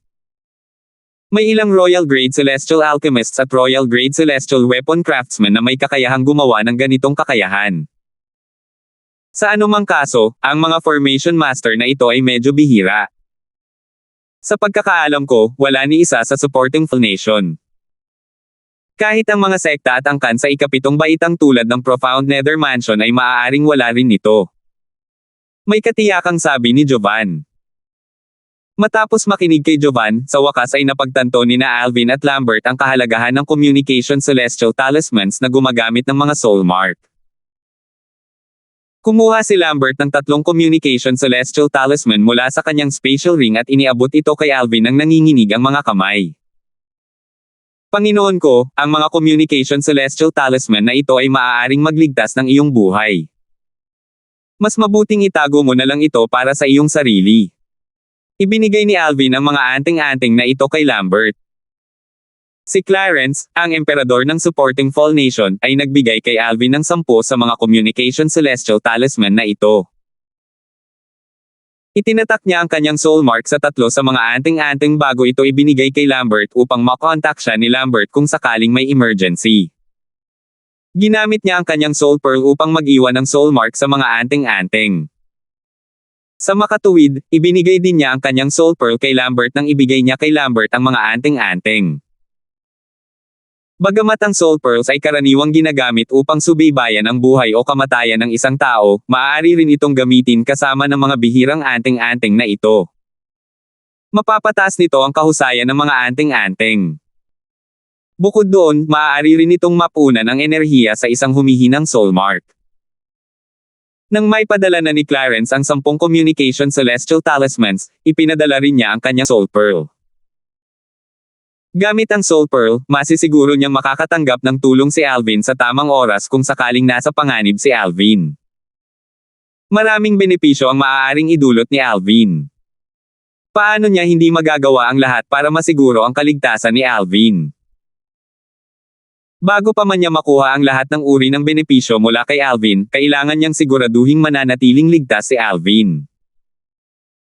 Nagpasya si Lambert na ibalik ang 3 communication celestial talismans kay Alvin dahil inakala niyang ibinigay lang ito sa kanya ni Alvin dahil hindi alam ni Alvin ang halaga ng mga ito.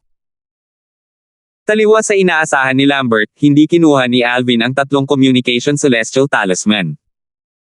Sa halip, sinabi niya, maaari mo na silang kunin. Mayroon pa akong 6 na natitira. Pagkatapos, humarap siya kay Jovan at sinabing, Young Master Hamilton. Bago pa man makapagpatuloy si Alvin sa pagsasalita, sumingit si Jovan nang may nagniningning na mga mata, kapatid na Darfield, hindi mo na kailangang tawagin akong Young Master Hamilton. Tawagin mo na lang akong Jovan. Kung hindi, ibig sabihin ay hindi mo na ako itinuturing na kaibigan. Nakaharap sa mga matang puno ng pag-asa ni Jovan, pumayag si Alvin sa kahilingan ni Jovan. Hindi na siya nag-aksaya ng oras at sinabing, Jovan, dahil natanggap mo na ang aking communication celestial talisman, alam mo na siguro kung bakit kita hinanap. May impormasyon ka ba tungkol sa golden nematodes? Mga gininto ang nematode. Tumaas ang kilay ni Jovan. Base sa aking kaalaman, wala masyadong gamit ang gininto ang nematode. Ang tanging gamit na alam ko ay isa itong pangunahing sangkap para sa pagpino ng profound golden peel. Hindi niya inisip na may gamit si Alvin para sa isang profound golden peel. Tutal, iniisip niya na si Alvin ay isang peak overarching heavenly supreme celestial. Ang profound golden peel ay kayang agad na tulungan ang isang yellow stage overarching heavenly supreme celestial na maging isang profound stage overarching heavenly supreme celestial realm, isang profound stage overarching heavenly supreme celestial na maging isang earth stage overarching heavenly supreme celestial realm, isang earth stage overarching heavenly supreme celestial na maging isang heaven stage overarching heavenly supreme celestial, at isang heaven stage overarching heavenly supreme celestial na maging isang peak overarching heavenly supreme celestial. Gayunpaman, wala itong silbi sa isang peak overarching heaven supreme celestial dahil ang susunod na yugto ay ang maging isang one basic celestial duke. Matapat na sumagot si Alvin, oo. Hinahanap ko ang golden nematode para pinuhin ang profound golden peel. Wala siyang itinago kay Jovan. Tutal, hindi niya man lang ito itinago kay Clarence. Ang malalim na gininto ang Pildores. Napakunot ang noo ni Jovan dahil sa pagkalito. Kapatid na Darfield, para saan mo ito kailangan? Para man ito sa iyo o kay Lambert, ang malalim na gininto ang Pildores ay walang silbi. Sandaling inilipat niya ang kanyang mga mata kay Lambert bago sila bumalik muli kay Alvin. Walang silbi si Lambert, pero ako. Pagkatapos magsalita ni Alvin, tinanggal niya ang pagkakatago mula sa profound divine metal, at isang bulk zone ng enerhiya ang lumabas sa kanyang katawan. Ay ito. Natigilan si Jovan nang maramdaman niya ang cultivation base ni Alvin. Isang malakas na alon ang bumalot sa kanyang puso. Sus Mariosep. Si Alvin ay isa lamang heaven stage overarching heavenly supreme celestial. Napigilan ba siya ng husto noong South Heaven combat ng isang heaven stage overarching heavenly supreme celestial?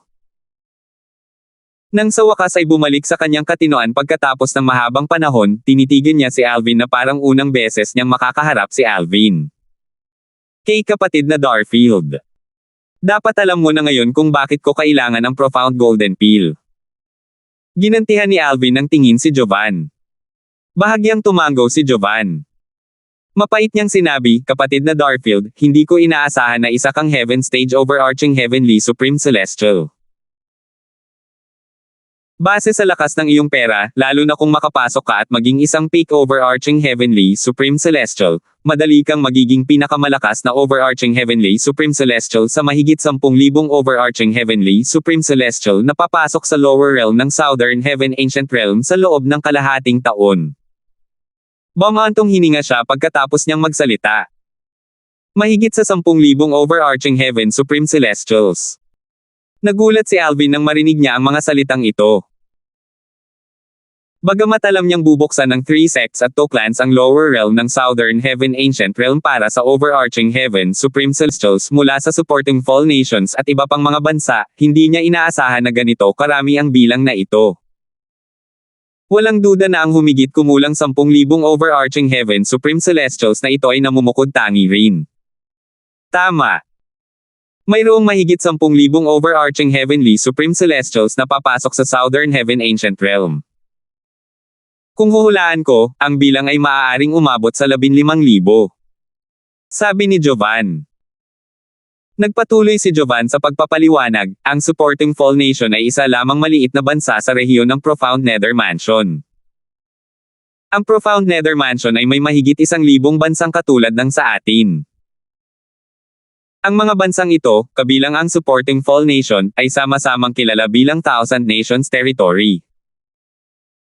Magkakaroon ng halos 10,000 overarching heavenly supreme celestials mula sa Thousand Nations Territory pa lamang. Sa pagdaragdag ng mga batang disipulo mula sa 3 sect at 2 clans at ilang 8 antas na sekta at clan, ang bilang ay maaaring lumampas pa sa 15,000. Tila pinalawak ng mga salita ni Jovan ang abot tanaw ni Alvin.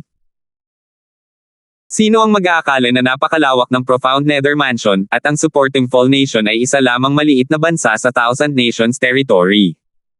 Kung gayon, ang mga taong papasok sa ibabang kaharian ng Southern Heaven Ancient Realm ay tiyak na medyo namumukod tangi, tama ba? Si Lambert na nakatayo sa gilid ay nagulat din. Hindi niya inaasahan na ganito karaming tao ang papasok sa ibabang kaharian ng Southern Heaven Ancient Realm. Oo. Bahagyang tumango si Jovan. Tiyak na susubukan ng mga pinakamakapangyarihang overarching heaven supreme celestials na kumuha ng lugar para makapasok sa Southern Heaven Ancient Realm kapag narinig nila ito. Kung may sapat na lakas, madali nilang makukuha ang lugar mula sa alinman sa Thousand Nations Territory. Katulad ng supporting fall nation, hanggat ang isang tao ay isang overarching heaven supreme celestial, makakasali siya. Hindi mahalaga kung ang isa ay hindi mamamayan ng bansa. Ito ay para ang bawat bansa ay makapag-recruit ng pinakamalakas na overarching heaven supreme celestials hanggat maaari. Tutal, hanggat ang mga kalahok ay nabubuhay, ang bansang kanilang kinakatawan ay gagantimpalaan ng malaki. Kung mas malaki ang lakas at mas mataas ang talento ng isang kalahok, mas malaki ang magiging gantimpala. Bukod dito, ang mga natitirang kalahok ay bibigyan ng pagkakataong sumali sa 3 sects and 2 clans. Gayun din, kung mas malakas at mas may talento ka, mas malaki ang mga benepisyong makukuha mo mula sa alinmang 3 sects and 2 clans na pipiliin mong salihan. Ang mga gantimpala mula sa 3 clans and 2 clans ay mula sa mga item na hinahangad kahit ng mga ordinaryong Celestial King hanggang sa Royal Grade Celestial Weapons, mga tableta, at mga halamang gamot. Nang marinig ang paliwanag ni Jovan, sa wakas ay napagtanto ni Alvin kung bakit binigyan siya ni Clarence, ang emperador ng supporting Fall Nation, ng labis na kahalagahan. Nagtanong si Jovan, kapatid na Darfield, hinanap mo na ba ang kamahalan? Kung alam niyang isa ka lamang Heaven Stage overarching Heavenly Supreme Celestial, tiyak na hindi siya magsasayang ng oras sa paghahanap ng Profound Spirit Flower at Golden Nemetode para sa iyo. Hinanap ko na siya. Binigyan niya ako ng isang Profound Spirit Flower. Sayang, wala siyang Golden Nemetode. Gayunpaman, sinabi niya na hihilingin niya sa kanyang mga tauhan na bantayan ito, tango ni Alvin. Kung ganoon, ang kailangan mo na lang gawin ay maghintay. Ang intelligence network ng ating supporting Fall Nation ay kabilang sa pinakamahusay sa Thousand Nations territory, sabi ni Jovan, batay sa aking paghatol, sa palagay ko ay makakakuha ka ng impormasyon tungkol sa Golden Nemetode sa loob ng kalahating buwan. Malinaw na tiwala siya sa intelligence network ng supporting Fall Nation. 2,951. Tulad nga ng sinabi ni Jovan. Pagkalipas ng halos 10 araw, si Clarence, ang emperador ng supporting Fall Nation, ay nagpadala ng mensahero kay Alvin. Master Darfield, nakatanggap kami ng balita tungkol sa lokasyon ng Golden Nemetode. Agad na nagliwanag ang mga mata ni Alvin nang tumingin siya sa mensahero mula sa Imperial Palace at agad na nagtanong, nasaan ang Golden Nemetode? Kasama ito ng pamilyang imperial ng Solitary Nation. Ito ay isang kalapit na bansa ng ating supporting Fall Nation, sagot ng mensahero sa tanong ni Alvin nang hindi nagpapaligoy-ligoy, mayroon silang 2 Golden Nemetodes. Nang malaman ito ng kamahalan, agad siyang nagpadala ng Communication Celestial Talisman at nag-alok ng malaking halaga kapalit ng mga Golden Nemetodes. Gayunpaman, mataktikang tinanggihan ang kamahalan. Bumantong hininga siya pagkatapos niyang magsalita. Bahagyang nagbago ang ekspresyon ni Alvin, at hindi niya mapigilan ang pagkadismaya na bumalot sa kanyang puso.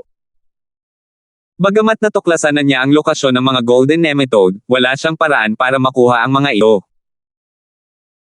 Gayunpaman, muling lumiwanag ang kanyang mga mata at isang maliit na sinag ng pag-asa ang lumitaw sa kanyang puso nang marinig niya ang susunod na mga salita ng mensahero. May dahilan kung bakit tinanggihan ng emperador ng Naz yung nag-iisa ang alok ng kanyang kamahalan. Ilang araw na ang nakalilipas, 2 emperador mula sa mga kalapit na bansa ang nagpadala ng mga Communication Celestial Talisman sa emperador ng Naz yung nag-iisa, na nagpapahayag ng kanilang kagustuhang bilhin ang 2 ginintoang Nemetoda. Nais ng emperador ng Naz yung nag-iisa na magbenta ng tig-1 ginintoang Nemetoda sa 2 emperador, ngunit tumanggi ang 2 emperador at iginiit na bilhin ang 2 ginintoang Nemetoda. Dahil ayaw masaktan ng alinmang partido, nagpasya ang emperador ng Naz yung nag-iisa na magsagawa ng isang subasta ng imperyo sa loob ng 2 buwan at ipasa ang 2 ginintoang Nemetoda sa subasta. Natural lamang, ipapadala ng 2 emperador ang kanilang mga tauhan sa subasta sa oras na iyon, sabi ng mensahero nang may isang buntong hininga. Pagkatapos ng isang maikling paghinto, nagpatuloy siya sa pagsasalita. Sa makatuwid, nagpasya ang kanyang kamahalan na ipadala si Gobernador Hamilton ng lungsod ng Passage upang lumahok sa subasta at magbid para sa 2 ginintoang Nemetoda sa loob ng 2 buwan. Ang nag-iisang bansa. Ang subasta ng imperyo. Kumislap ang mga mata ni Alvin sa liwanag habang bumubulong siya ng malalim. Iniisip ko kung gusto rin ba ng 2 emperador na pinuhin ng mga Golden Nemetode ang Profound Golden Pill. Bagamat mahina ang boses ni Alvin, narinig ng mensahero ang kanyang mga salita. Tama ka, Master Darfield. May tsismis na ang ika-7 prinsipe ng bansang Moran, ang paboritong prinsipe ng emperador ng bansang Moran, ay nakapag-master na ng lahat ng uri ng Duke-grade celestial methods at divine abilities at isa lamang itong Heaven Stage overarching Heavenly Supreme Celestial. Kung mapipino nila ang Profound Golden Pill para sa ika-7 prinsipe, at inumin niya ito bago pumasok sa Southern Heaven Ancient Realm, tiyak na mamumukod tangi siya at magtatagumpay, na mas malamang na mapansin siya ng 3 sects and 2 clans. Pagkatapos, nagpatuloy siya sa pagsasalita, tungkol naman sa emperador ng East Ming Nation, sinasabing sinusubukan niyang makuha ang Profound Golden Pill para sa isang mahuhusay na sectless cultivator. Ang Sectless Cultivator na ito ay isa lamang Heaven Stage overarching Heavenly Supreme Celestial. Gayunpaman, dahil na-master na niya ang kapangyarihan ng batas, nagawa niyang talunin ang lahat ng peak overarching Heavenly Supreme Celestial sa East Ming Nation. Gamit ang kanyang talento, natural na gustong bigyan ng emperador ng East Ming Nation ang mahuhusay na Sectless Cultivator na ito ng Profound Golden Peel. Kahit na makalimutan ng henyong ito ang East Ming Nation matapos makapasok sa isa sa 3 sects and 2 clans, ang sect o clan na sinalihan ng Sectless Cultivator ay tiyak na hindi magiging kuripot sa kanilang mga gantimpala sa East Ming Nation dahil ang emperador ang nakahanap ng ganitong henyo. Tutal, walang duda na ang Sectless Cultivator ay ituturing na isang henyo ng 3 sects and 2 clans. Sa puntong ito, tiningnan ng mensahero si Alvin ng may kahulugan bago niya sinabi, sa katunayan, ang sitwasyon ng henyong Sectless Cultivator na iyon ay medyo katulad mo, Master Darfield. Bagamat pareho kayong Heaven Stage overarching Heavenly Supreme Celestial, pareho ninyong nagawang talunin ang peak overarching Heavenly Supreme Celestials. Katulad ng kung paano kayo ngayon kinikilala bilang ang pinakamalakas na overarching Heavenly Supreme Celestial, siya rin ay kinikilala bilang ang pinakamalakas na overarching Heavenly Supreme Celestial sa East Ming Nation. Nanlaki ang mga mata ni Alvin nang hindi niya mahahalata nang marinig niya ang mga salita ng mensahero. Heaven Stage overarching Heaven Supreme Celestial. Ang kapangyarihan ng batas. Alam niyang nangangahulugan ito na ang Heaven Stage overarching Heavenly Supreme Celestial ay nakapag-master na ng Royal Grade Celestial Method o Divine Ability at dahil dito, ay nagbigay daan sa kanya upang maunawaan ang kapangyarihan ng batas. Ganito maaaring talunin ng Sectless Cultivator ang peak overarching Heaven Supreme Celestial sa East Ming Nation kahit na isa lamang siyang Heaven Stage overarching Heaven Supreme Celestial. Nagtinginan sina Alvin at Lambert. Nakita nila ang gulat sa mga mata ng isa't isa. Ang tunay na dahilan kung bakit madaling natalo ni Alvin si Jovan ay dahil sa natitirang epekto ng nauubos na Royal Grade Celestial Weapon. Kung wala ang tulong mula sa nauubos na Royal Grade Celestial Weapon, alam niyang hindi siya magiging kalaban ni Jovan kahit na lumaban pa siya ng buong lakas.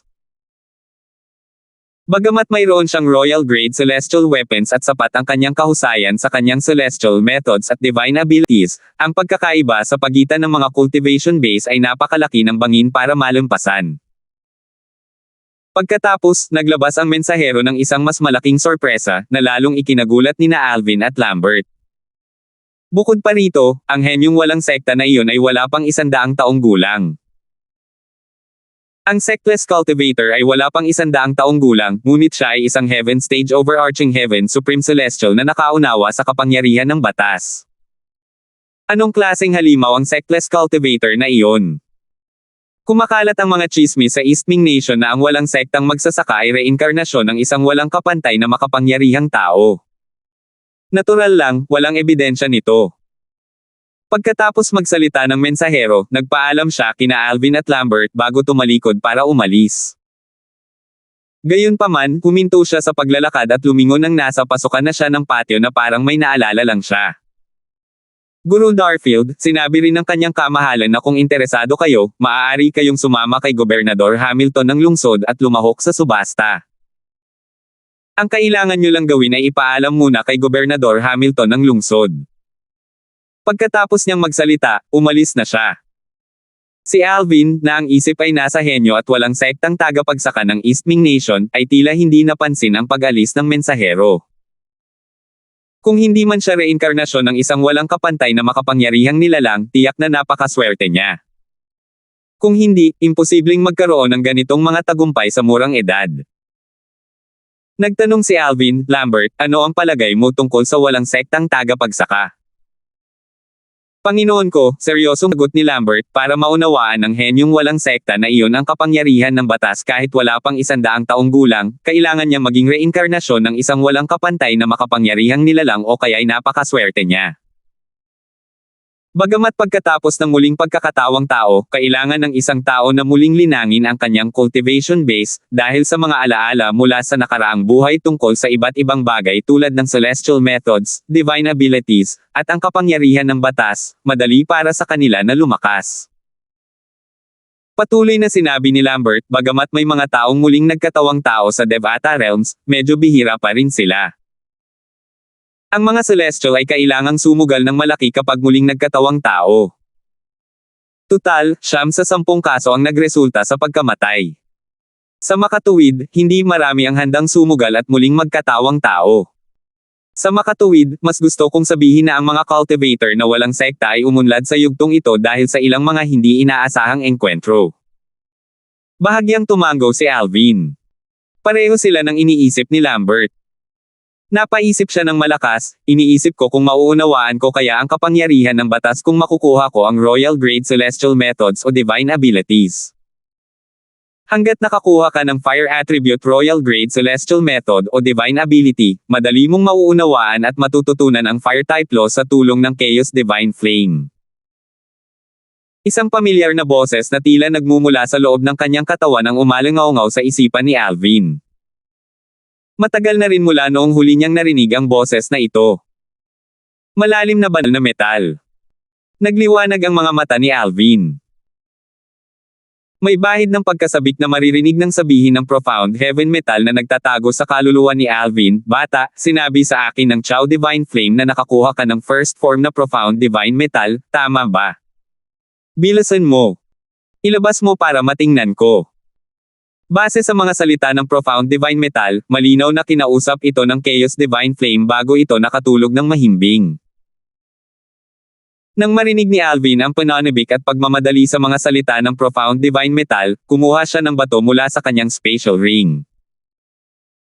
Pagkalabas niya ng bato, malinaw niyang naramdaman at nakita ang isang ginintoang enerhiya na nagmumula sa kaliwa ng kanyang kaluluwa bago nito binalot ang kanyang kamay. Para mas tumpak, binalot nito ang bato sa kanyang kamay, dahilan para ito ay manginig. Hoy! Hindi pa nga nabubuo ang kamalayan mo, at iniisip mo ng lumaban. Bata, maging bahagi ka na lang ng katawan ko. Muling umalangaw-ngaw ang boses ng profound divine metal. Malinaw niyang nararamdaman ang bato sa kanyang kamay na natutunaw at nagiging bahagi ng ginintoang enerhiya. Dahil dito, alam niyang ang profound divine metal ay nasipsip na at sumanib na sa pangalawang anyo ng profound divine metal. Panginoon ko, ito. Si Lambert na nakatayo sa tabi ni Alvin, natural lang na nasaksihan ang lahat. Nang makabawi siya ng katinoan, isang bahid ng takot, pagkabigla, at kawalan ng paniniwala ang makikita sa kanyang mga mata. Nakatayo sa tabi ni Alvin, malinaw na nasaksihan ni Lambert ang buong eksena ngayon lang. Matagal siyang natigilan bago tuluyang nakatitig sa mukha ni Alvin na may takot sa kanyang mga mata at kawalan ng paniniwala sa kanyang mukha. Salamat po at sinamahan ninyo ako, ingat lagi mga master.